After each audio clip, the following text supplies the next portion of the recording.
নাচরে গৌরাঙ্গ আমার সংকীর্তন মাঝে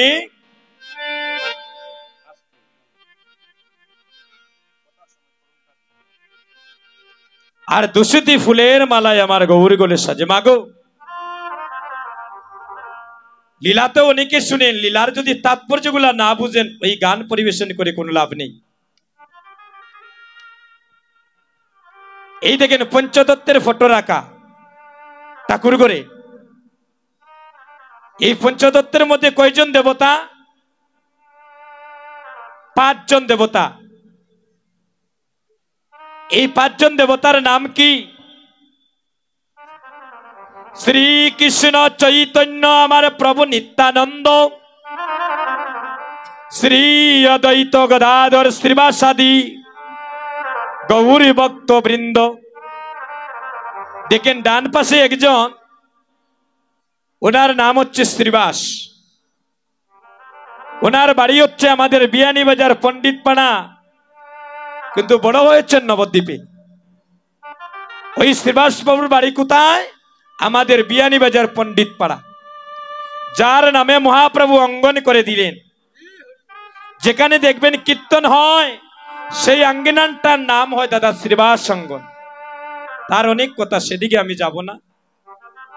আপনাদের ওই পাশে গ্রামে তো আসতেছি, ওই কথাটা আমি ওই স্থানে বলবো যদি মহাপ্রভু কৃপা করে স্মরণ করে দিন। শ্রীবাসের কথা অনেক মধুর কথা। এই শ্রীবাস প্রভু নামে মহাপ্রভু অঙ্গন করে দিলেন। সে আমাদের দেশের মানুষ, বিয়ানীবাজারে 1 নম্বরে কোনো প্রভুর বাড়ি আছে, কেউ গেলে দেখতে পারবে। খালি স্কুল কলেজ বন্ধ হইলে তো ছেলে মেয়েরে লইয়া গিলা ডিমল্যান্ড যাইতাম, আর কক্সবাজার লইয়া যাইতাম, আর পার্কও যাইতাম। ছেলেও বায়না ধরে, মাতা পিতাও লইয়া যাই। ভালো কথা, যাইন যেন মা, তো মাঝে মধ্যে একটা কাম করেন যেন, বৎসরে একবার যদি পারেন আপনার অবস্থান থেকে একটু বৈষ্ণব সেবা দিবা, গ্রামের ভক্তদেরকে আমন্ত্রণ করে একটু তাদের ফটো তুলি নিবা, ভালো ভালো মহাপ্রভুর তীর্থ স্থান একটু দর্শন করাবেন। দেখবেন আপনার ছেলে তীর্থধাম দর্শন করার মাধ্যমে আর কোন শুদ্ধ বৈষ্ণবের পরও সে একদিন কৃষ্ণ ভক্ত হয়ে যেতে পারে। আর ছেলেরা যদি সন্ধ্যার সময় টিভি ছাড়িয়া সিরিয়াল দেন আর আজে বাজে কাজে যদি নিমজ্জিত করেন, তো শেষের দিনে আপনারা কাটিং করব। আর ছেলেরা যদি শিশুকাল থেকে একটু ডাক্তার মাস্টার বানায়, ইঞ্জিনিয়ার বানায়, কোনো সমস্যা নাই। তো ঠাকুরের চরণে যদি মতিগতি রাখায়, শেষের দিনে অন্তত পক্ষে মা বাবার লাথি মারিয়া ঘর থেকে বার করে দিত না গো। শেষের দিনে অন্তত পক্ষে মা বাবাকে কাঁদাবে না, অন্তত পক্ষে শেষের দিনে পাশে থেকে কৃষ্ণ নাম শুনেছিল বিদায়টা করে দেব। এই যে একটা কথা কইয়া যাইমু, আগামী কাল থেকে কোনো মায়ের ঘরে দেখবানে স্বামী স্ত্রী আর ঝগড়া হইতো না। বিশ্বাস হয় না? আমার মোবাইল নাম্বার নিন যে। এই কথাটা যদি আমরা রক্ষা করতাম পারি, আগামী কাল থেকে দেখবেন আপনাদের ঘরটা ধীরে ধীরে বৃন্দাবনে পরিণত হয়ে যায়। আপনি আচরি ধর্ম জীবকে শিখায়, আর সেই তো সিদ্ধান্ত গীতা ভাগবতে গায়। এই কথাটা আমি বলছি, ভুলে গেলে আমাকে একটু স্মরণ করে দিবেন। আমি পঞ্চতত্ত্বের একটু কথাটা সেরে নেই। দেখেন আমার গৌর হরি, যিনি সচ্চিদানন্দ বিগ্রহ, ঈশ্বর পরম কৃষ্ণ, অনাদির আদি গোবিন্দ, যিনি সর্বকারণের কারণ, ঈশ্বর পরম কৃষ্ণ সচ্চিদানন্দ বিগ্রহ, অনাদির আদি গোবিন্দ, যিনি সর্বকারণের কারণ, সেই গৌর হরি বাড়ি কোথায় দাদা? আমাদের শ্রীহট্টে, গোলাপগঞ্জ উপজেলা, ঢাকা দক্ষিণ। মহাপ্রভুর বাড়ি কত ভাগ্যবান, একটু অন্তরে বিচার করবেন। আমরা কত পুণ্যবান, কোটি জন্মের ভাগ্যের ফলে মহাপ্রভুর দেশে আমরা জন্ম হইছে দাদা। চিন্তা করতানি, সেই প্রভুর বাড়ি আমাদের বাংলাদেশে, ঢাকা দক্ষিণ। যদি গৌর না হইতো কেমনে হইতো, কেমনে দরিতাম দে, রাধার মহিমা প্রেম রস সীমা জগতে জানাইতো কে। পাইলাম আমরা মহাপ্রভুর মানুষ দেশে, আমরা শ্রীবাস প্রভুর দেশের মানুষ, দুইজনের। যার নামে আঙ্গিনা সেই দেশের মানুষ আমরা, যিনি গৌর করি জগতের আমাদের সবার আপনজন, যাকে যারা কলির জীবের কোনো উপায় নাই, সেই গৌর করি আমাদের বাংলাদেশের, আমাদের সিলেটের মানুষ দাদা। ওই দেখুন আরেকজন দাড়িওয়ালা বুড়ো গুসাই ডাইন পাশে, ওই দেখরানি দাঁড়িয়ে আছে। উনার বাড়ি কই? উনার বাড়ি সুনামগঞ্জ, সুনামগঞ্জ জেলা তাহিরপুর থানা নবগ্রামে। যার মার নাম হচ্ছে নাবা দেবী আর যার পিতার নাম হচ্ছে কুপের আচার্য। মাগো, আপনারা তো ভগবানের মা হইতে পারবা। নন্দ মহারাজের কিতা চুক্তিবদ্ধ করা না কিতা সারা জীবন তাই ভগবানের বাবা হইতা, আর নন্দরানীর লগে চুক্তিবদ্ধ করা না কিতা আমি জন্মে জন্মে তোমার মা হইমু, এমন কোনো কথা নাই। ভগবানের মা আপনিও হইতে পারবা, ভগবানের বাবা আপনিও হইতে পারবা, ভগবানের সখা সিদাম সুদামের মতো আপনারাও বন্ধুগণ হতে পারবে। যদি মা নন্দরানীর মতো আপনারাও যদি আকুল প্রাণে ভগবানকে ডাকতে পারে, নন্দ মহারাজের মতো যদি আপনিও ভগবানের যদি ভক্ত হতে পারে, সিদাম সুদাম দাম বসুদামের মতো যদি ভগবানের সাথে ঠাকুর ঘরে গিয়ে নিরলে বসে সম্পর্ক তৈরি করতে পারে, ভগবান তো বলেছেন আমার মা নাই, আমার বাবাও নাই, আমার বন্ধু নাই, এই জগতে আমাকে যেজন আপন করে ডাকে আমি জনম জনম তার হয়ে যাই। সংক্ষেপে পয়েন্ট গুলা কইরাম। নন্দরানী যশোমতী বুকের স্তন কাটিয়ে সেবা দিছ। এই খাটা স্তন থেকে হয়েছিল বেলের জন্ম, আর খাটা স্তন থেকে ভরিয়া 3 ফুটা রক্ত ভরিয়া হয়েছিল বেলভাতার জন্ম। এই কথাগুলো আমরা গুষ্ঠ লীলায় বলি কেন? এই আলোচনাগুলো একটা সময়ের আলোচনা থাকে দাদা। দেখবেন বেলগাছের 3টা ভাতা, এই 3 ফুটা রক্ত থেকে হয়েছিল বেলভাতার জন্ম, আর খাটা স্তন থেকে হয়েছিল বেলের জন্ম। সেদিন স্তন কেটে সেবা দিয়েছিলেন। আমরা তো ভগবানকে খালি স্বার্থ নিয়ে ডাকি, আমার এটা দাও সেটা দাও, এই দাও সেই দাও, আমার এটা দিলে আমি তোমার সেটা দিমু। কিন্তু একটা দিন নিঃস্বার্থ ভাবে গিয়া ঠাকুর করে কইনে গোবিন্দ তুমিও বালা থাকিও, আমারও বালা রাখিও, জগৎবাসীকেও ভালো রাখি। হই না, খালি নিজের স্বার্থের কথা ভাবি। সেই অদ্বৈত প্রভু আপনার আমার চিন্তা করিয়া 14 বৎসর, মহাপ্রভু আসার 52 বৎসর আগে এই দরাদামে আইসেন অদ্বৈত প্রভু। হরিবল। 14 বৎসর শান্তিপুরের বাবলা তলায় বসিয়া কোনো খাওয়া দাওয়া নাই, চিন্তা করতানি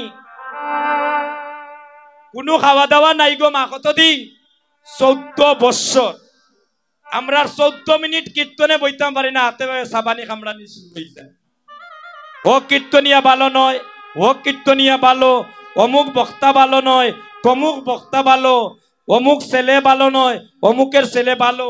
আমরা সমালোচনা করি দাদা।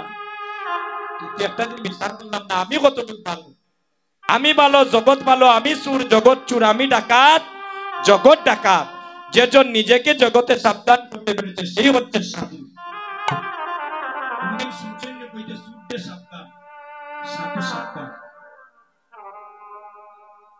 ওই অদ্বৈত প্রভু আপনার আমার চিন্তা করিয়া 14 বছর খাওয়া নাই, আর আমরা মাসে 2টা একাদশী রাখি না। সকালবেলা ঘুম থেকে উঠে ঠাকুরকে প্রণাম করি না, মাতা পিতার চরণে প্রণাম করি না, গুরুজনকে শ্রদ্ধা ভক্তি করি না। বাড়ির পাশে দিয়া কোনো সাধু সন্ন্যাসী যদি হাঁটিয়া যায়, ছেলে মেয়েরে আরো বই দেখাই ও এন কুলো তুলিয়া নিয়া যাইবাকে যদি ভাত খাও না, কিন্তু ডাক দিয়া বাড়িতে নিয়ে বসাইয়া ছেলেটারে কই না এই ঠাকুরের চরণে প্রণাম করে। শোনেন, মানুষ যদি মানুষকে আশীর্বাদ করে, মানুষ গাছতলা থেকে 10 তলায় উঠে। আর মানুষ যদি মানুষকে অভিশাপ দেয়, মানুষ 10 তলা থেকেও নিচতলায় নেমে আসে। এ বাচ্চা,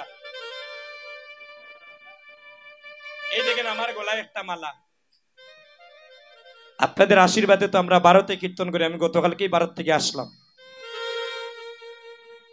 আমি বৃন্দাবনে পাশে কীর্তন করতেছি ভারতের, যেখানে ভগবান লীলা করেছিলেন। হাজার হাজার ভক্ত দাদা, হাজার হাজার ভক্ত। আসর থেকে নেমেছি, একজন মা ওই বৃন্দাবনের আমাকে বলছেন, তোমার বাড়ি কইবা, অত সুন্দর কীর্তন করো। আমি বলছি আমার বাড়ি বাংলাদেশে শ্রীহট্টে। যখনই বলছি আমার বাড়ি শ্রীহট্টে বাংলাদেশে, মস্তকটা নত করলেন আমার চরণে হাত দিয়ে প্রণাম করার জন্য। আমি আমার বুকে নিলাম, বললাম আপনি আমার মা, মায়ের মতো, আপনি কেন আমাকে প্রণাম করবেন? আপনার চরণে আমি প্রণাম করব। দুটি নয়নের জলে কেঁদে কেঁদে বলছেন, বাবারি তুমি আমার মহাপ্রভুর দেশের সন্তান, ওই দেশের ভক্তকে প্রণাম করলে মনে হয় আমার সাক্ষাৎ মহাপ্রভুকে প্রণাম করা হয়ে যায়। ওই দেশের ভক্তকে প্রণাম করলে মনে হয় আমার গৌর হরির চরণে প্রণাম করা হয়ে যায়। আমরা সেই দেশের মানুষ, সেই দেশের সন্তান। মা সেই গৌর হরিকে এনেছিলেন আমার অদ্বৈত প্রভু শান্তিপুরের বাবলাতলায় বসিয়া তুলসী পত্র আর গঙ্গার জল দ্বারা গৌর হরিকে এনেছিলেন, একমাত্র এই কলির জীবের দুর্দশা মোচন করার জন্য। সেই গৌর হরি আজ নদিয়ার ভক্তগণ সঙ্গে নিয়ে আশীর্বাদ সঙ্গনে আর সংকীর্তন করছে। কীর্তন হইল এক জিনিস, আর সংকীর্তন হইল দাদা আরেক জিনিস। কীর্তন হয়েছিল বাংলাদেশের খুলনা জেলা কেতুড়ি নামক স্থানে দোল পূর্ণিমা রাত্রিতে আমার নরোত্তম দাস ঠাকুর প্রথম কীর্তন করেছিলেন। এই বছর আমি এই দামে কীর্তন করে আসলাম খুলনায় গিয়ে। আর সংকীর্তন হয়েছিল শ্রীবাস সঙ্গনে, নদিয়ার ভক্তগণ সঙ্গে নিয়ে। তাই তো বলছেন, নাচেরে গৌরাঙ্গ আমার সংকীর্তন মাঝে, আরে দুসুতি ফুলের মালায় আমার গৌরী গলে সাজে। ওই মালাটা দেখেন সুতা দিয়া, মালা তো অনেকে ফরি গো। কোনো মালা বললে সুর ডাকাইতের বই তাকে নেওয়া, আর কোনো মালা বললে রাত্রে 3টার সময় বিপদ থেকে উদ্ধার হওয়ারও ভরসা থাকে। আমি মিশা কইরাম, সোনার চেন গলায় হাত দিয়ে একটু শমশনগর টাউনে আটন জন রাইতে 11টা 12টায় যদি কোনো সুরে পায় গো মা, আর যদি তার লোভ জায়গা করে বড় জলমল জলমল করে রিক্সা নিলে তো 1 মাস আর চুরি করা লাগতো না। যদি তার সেবে পাইলায় আর ছাড়বো নিবা দাদা, ওই বৌমাসি ও যে অক্সা গো দিলাও, যদি কইন দেবা গত মাসে স্বামী দিছে মোবাইল নাম্বার দেও 15 দিন পরে আনিয়া দিব না, মানবো নি। যদি টানাটানি করেন দি তা নাই, অভিমানে আপনার বুকে চুরিও বসাইতে পারে। এই একটা চাকু যখন আপনার উপরে চুরি বসাবে, আপনার প্রাণটাও যাইতে পারে দাদা। এই মালা পড়িয়া বিপদ। আচ্ছা কোনদিন শুনছেন নি কেউ বুকু তার দিয়া কোনছেন তুলসীর মালা কেউ চুরি করতে? কিন্তু 20 টাকার তুলসীর মালা যদি গলায় রাখেন আর ভক্তিভাবে যদি কণ্ঠে পরিধান করেন, ওই 20 টাকার তুলসীর মালা শমশনগর বাজারে যদি রাত 3টার সময় বিপদে পড়েন, ওই 20 টাকার তুলসীর মালা আপনার মহা বিপদ থেকে উদ্ধার করিয়া বাড়ি পর্যন্ত পৌঁছে দিতে পারে। কারণ ভক্ত যখন ভগবানের নামের মালা তার সঙ্গে রাখে, তখন ভগবানের একটা দায়িত্ব পড়ে যায় তার ভক্তকে বিপদ আপদে রক্ষা করার লাগে। এলে তার পিছনে কলঙ্ক রটে যাবে যে আমি যে ভক্তের অধীন ভগবান। ভগবানের নামের মালা যদি গলায় রাখেন আর ভগবানকে যদি আপনি সব সময় ভক্তি করেন, ঘর থেকে বাইরে হতে ঠাকুরকে স্মরণ করেন, প্রভু আমি যাচ্ছি, তুমি আমাকে বাড়ি পর্যন্ত পৌঁছে দিও। এখানে যে কীর্তন আইছি দাদা, আমি আইছি, আমার আবার শক্তি আসেনি। আপনারা যে খে ওইটা গিয়ে আইসেন, আপনারা আইসেন নি, ভগবান আপনারা কৃপা করি কেন ফাটাইছে। আমারও গোবিন্দ কৃপা করি ফাটাইছেন দাদা। এখান থেকে যে আমি কই যাইতাম কীর্তন 5 ঘন্টা লাগে, 4 ঘন্টা লাগে, আমার যাওয়ার শক্তি আসেনি। রাস্তায় তো আমি মারাও যাইতে পারি, নিঃশ্বাসের তো বিশ্বাস নাই। আমারে গোবিন্দ পৌঁছাইয়া দেন যদি আমি সেখানে গিয়ে অধিবাস দিতাম। এখান থেকে আপনিও যে বাড়ি যাইবা গ্যারান্টি দিতে পারতেন না দাদা। যদি ভগবান যদি আপনার বাড়ি পর্যন্ত পৌঁছাইয়া না দেন, তার উপরে যদি আমরা এত বল ভরসা, তাহলে কেন তার চরণে আমাদের মস্তকটা একবার নত করতে পারি না? যে গৌর হরি কৃপার সাগর, একবার নাম নিলে জীবের যত পাপ হরে, আর পাতকের সাধ্য নাই জগতে তত পাপ করে। তাই মহাপ্রভু আজকে শ্রীবাস সঙ্গনে কলির জীবের সংকীর্ণতা দূর করিবার লাগিয়া আজ ভক্তগণ সঙ্গে নিয়ে কীর্তন করছেন।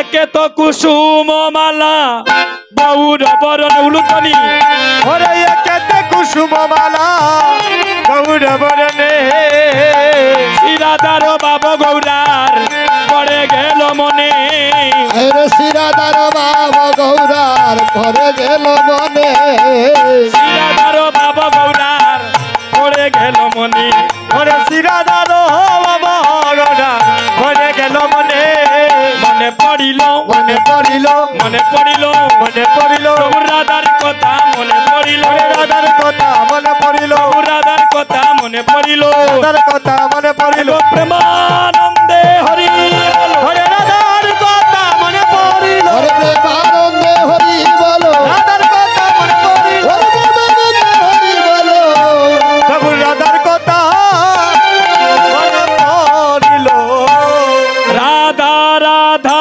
বলে প্রভু ও হাই রে ওরে রাধা রাধা বলে প্রভু, প্রভু হইলাই চেতন, হরে রাধা রাধা হরে বলে প্রভু,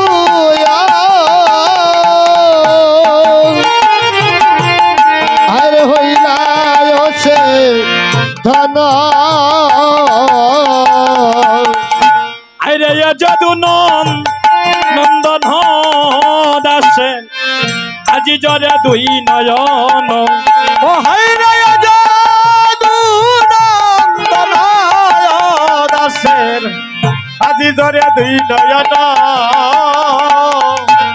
প্রভু কহে গৌরী দাস, আরে প্রভু কহে গৌরী দাস, ওরে শোনাই আমার কথা, ওরে প্রভু কহে ওরে গৌরী দাস শুনো আমার কথা,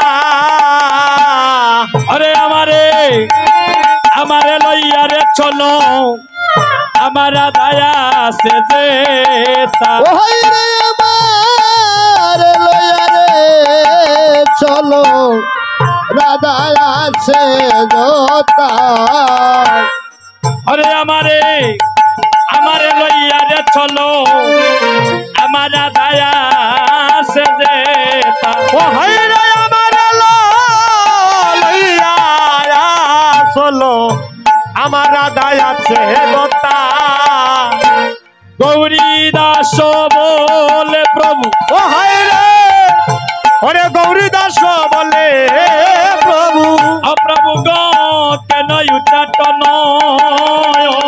হায় রে গৌরী দাসে বলে প্রভু, হরে কেন উচ্চাটন, তোমার সর্বঙ্গে আছে রে রাধা, একবার কর দর্শন, ও তোমার সর্বাঙ্গে আছে গো রাধা কর দর্শন, প্রভু তোমার অঙ্গে রাধা আছে গো বাধা, আরে অঙ্গে রাধা আছে বাধা, তুমি ভালো করে একবার একবার চাইয়ে দেখো না অঙ্গে রাধা আছে বাধা, আরে ভালো করে ও একবার সয়া দেখো না তোমার অঙ্গে রাধা আছে বাধা, অঙ্গে রাধা আছে ও বাধা, তোমার অঙ্গে রাধা আছে বাধা, তোমার অঙ্গে রাধা আছে বাধা, তোমার অঙ্গে রাধা আছে বাধা, দেখো ভালো করেছে তোমার অঙ্গে রাধা আছে আরে বাধা, ভালো করেছে দেখো আরে না, অঙ্গে রাধা আছে আরে বাধা, ভালো করেছে দেখো না, অঙ্গে রাধা আছে বাধা, ভক্তগণ আজ গৌর হরি প্রেমময়ী রাধারানীর কথা স্মরণ হয়ে গিয়েছে। আজ গৌরীদাসকে বলছেন, গৌরীদাস তুমি আমার রাধারানী এনে দাও, রাধা বিনে আমার এচারে প্রাণে বাঁচবে না, রাধারানী হচ্ছে আমার প্রেমের গুরু, তোমারে যদি মালা দেওয়ার এত স্বাদ ছিল, এই নবদ্বীপে কি আরে কোনো ফুলের মালা ছিল না? তুমি কেন আমারে গলে চম্পক ফুলের মালা দিলি? এই মালা দিয়ে তুমি আমার মনে জ্বালা বাড়িয়ে দিলে। মাগো, আপনাদের সন্তানগুলাকে একটু গলায় তুলসীর মালা দেওয়াবেন মা। আমি একটা উপদেশ দিচ্ছি না মা, আপনারা আপনার গুরুজন। হরিবল। আমি মহাপ্রভুর বিধি বিচার করে হ্যাঁ আমি এই কথাটা বলছি। গলায় যদি তুলসীর মালা থাকে গো, দেখবেন আপনার সন্তান একদিন এই মালা পরিধান করে আর ভক্ত সঙ্গ করিতে করিতে একদিন কৃষ্ণ কৃপা জগতে লাভ হয়ে যেতে পারে। সকালবেলা যখন ঘুম থেকে উঠবে, আপনার সন্তানকে একটু ঠাকুর করে পাঠাবেন, যাও গৌর হরিকে প্রণাম করো, তারপর মা বাবার চরণে প্রণাম করাবেন।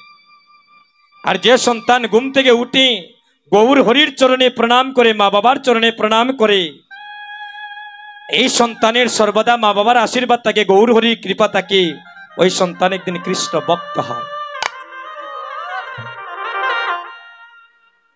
আমরা যে সনাতন ধর্মের আমাদের পরিচয় কি? একজন মায়ের শাখা সিঁদুরে বোঝা যায় একজন স্বামী আছে। হাতের মধ্যে যদি শাখা থাকে আর সিঁথিতে যদি সিঁদুর থাকে, আমরা মনে করি ওই মায়ের একজন স্বামী দেবতা আছেন গো। আপনাদের কয়জন স্বামী মা? 2 জন স্বামী। আবার কেউ বলে একজন মায়ের 5 স্বামী। আপনাদের নারী জন্ম তো সেদিন ধন্য হয় যেদিন আপনাদের গর্ভ সিন্ধু থেকে একটা সন্তান ভূমিষ্ঠ হয়ে আপনাদেরকে একবার প্রাণ ভরে মা বলে ডাকে। কিন্তু দেখবেন অনেক মায়ের ঘরে বিবাহের পরে বৎসরের পর বৎসর চলে যায়, একটা সন্তান লাভ করার সৌভাগ্য হয় না।